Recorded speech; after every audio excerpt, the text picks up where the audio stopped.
আলামাত সুইল খাতেমা, কিছু মৃত্যুর আলামত আছে, এটাই প্রমাণ করে এটা ভালো মৃত্যু নয়, এরকম আলামত আছে না নাই? এক নম্বরে হলো আল ইন্তেহার, আত্মহত্যার মৃত্যু। সমাজে আছে না নাই? উকিয়াতে তো নাই না? এদিকেও মরে, কি জন্য? কেন মরে?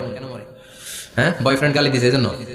হ্যাঁ, মান কাতালা নাফসাহু বিশাইইন উযযিবা বিহি ইয়াউমাল কিয়ামা, যে জিনিস দিয়ে যে যাকে মেরেছে, আত্মহত্যা করেছে, সুইসাইড করেছে, কিয়ামতের দিন ওই জিনিস দিয়ে সে তাকে মারবে, এটাই হবে তার শাস্তি। ওড়না পেঁচিয়ে যারা আত্মহত্যা করলো ওর শাস্তি ওড়না পেঁচানো। বিষ খেয়ে যারা মারা গেল তার শাস্তি জাহান্নামের বিষ খাবে আর চিৎকার করবে। ছুরি ঢুকিয়ে যারা মারা গেল জাহান্নামের আগুনে ঝলসানো ছুরি শুধু ঢুকাবে।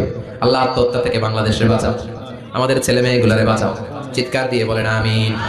আত-তাআক্কুদ ফিল লিসান ফিলা ইলাহা ইল্লাল্লাহ, আজীবন কালেমা পড়ে নাই, আজীবন কালেমারে বাস দিয়েছে, এখন মরার সময় সবাই কয় কলমা পড়েন, কলমা পড়ে, এখন পড়তে চায় মাগার মুখ দিয়ে বাইর হয় না। আছে না নাই? এরকম টাকায় দুকিয়াতে নাই, কলমা পড়তে পারে না, আটকায় যায়, মরে গেছে। এই মৃত্যুটা কি ভালো কথা বলে? ফি হালাতি শুরব, অনেকে মদ খাইতে খাইতে মরে, আছে না নাই? জুলুম করতে করতে মরে, আছে না নাই? অন্যের জায়গা দখল করে মরে, এরকম আছে না নাই? ফি হালাতি ইরতিকাবিল কাবায়ের, যে কোনো কবিরা গুনাহ করার অবস্থা যদি মারা যায় এটা খারাপ মৃত্যু, এটা জান্নাতি মৃত্যু নয়। চিৎকার করে বলেন ঠিক কিনা? এরপর ফি সাখাতিল ওয়ালিদাইন, বিশ্বনবী বললেন কোন ছেলে যদি মারা যায় এমন অবস্থায় মা বাবা তার উপর রাগান্বিত, এটা ভালো মৃত্যু? কথা বলেন। গোটা পৃথিবীর বুকে মায়ের চেয়ে আপন কেউ আছে নাকি? এই মায়ের মনে কষ্ট দিয়ে ওই অবস্থায় যদি মারা যায়, এই মৃত্যুটা অনেক খারাপ। চিল্লায় বলেন ঠিক কিনা?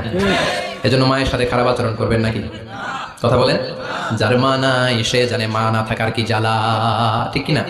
যখন রাত্রি নিঝুম এই চোখে ঘুম, একলা শুধু ঘরে, তোমায় মনে পড়ে মাগো, তোমায় মনে পড়ে, যখন রাত্রি নিঝুম এই চোখে ঘুম, একলা শুধু ঘরে, তোমায় মনে পড়ে মাগো, তোমায় মনে পড়ে।